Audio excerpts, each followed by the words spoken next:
I'm going to explain why I'm about to remove the lid from the brake fluid reservoir. It's because as we are pushing the pistons back into the caliper, it's pushing that fluid from the brake lines back into the reservoir.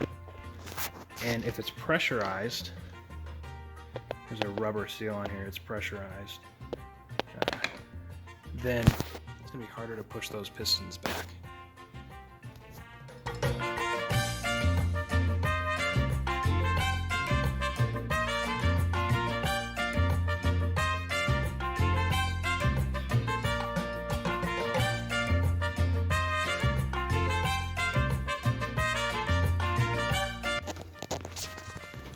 Here's the caliper. It's already taken apart. Special socket goes back here. And then you've got 4 240 bolts. And it looks like they've got some kind of thread locker on them. But there's 4 of them. 1, 2, 3, 4. Alright, so 4 T40s removed, and the retaining pin removed. Now I should be able to pull the pads out, but there's a trick here. At the factory, they glued, maybe it's not glue, but it kind of feels like glue. They glued it to the pistons. Okay, here's the way to do it. Get a trim tool or a screwdriver underneath the metal part.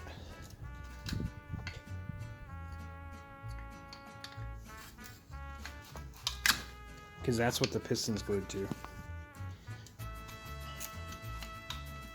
And then pull the pad out. It'll be easier to pull the metal part off of the piston because you'll have room. So it's off. I'm gonna pull the pad out now. Let me figure out how to. Let's see, it was this way.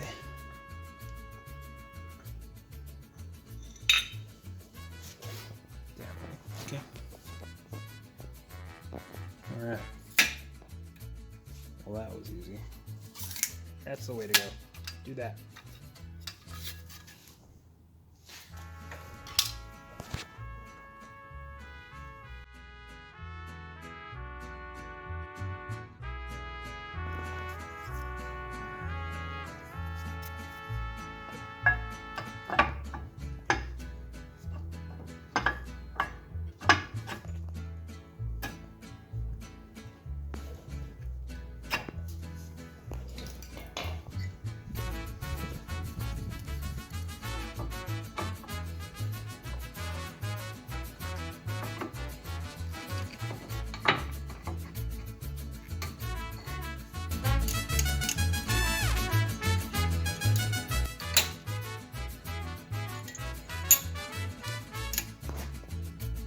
Boom, done.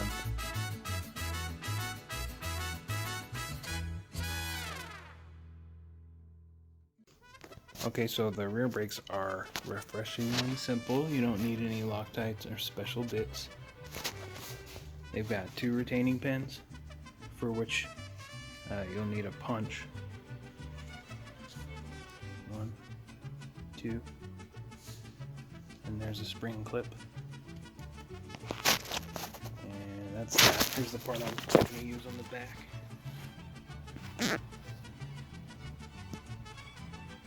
From G-Lock. Alright, let's get to it.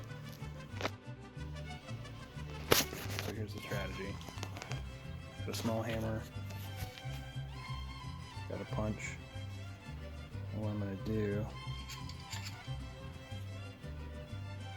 yeah, so I'm going to hammer this pin out with the punch.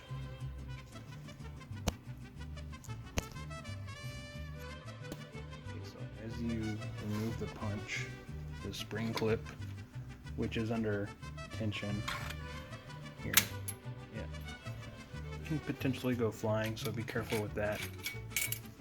And easy peasy.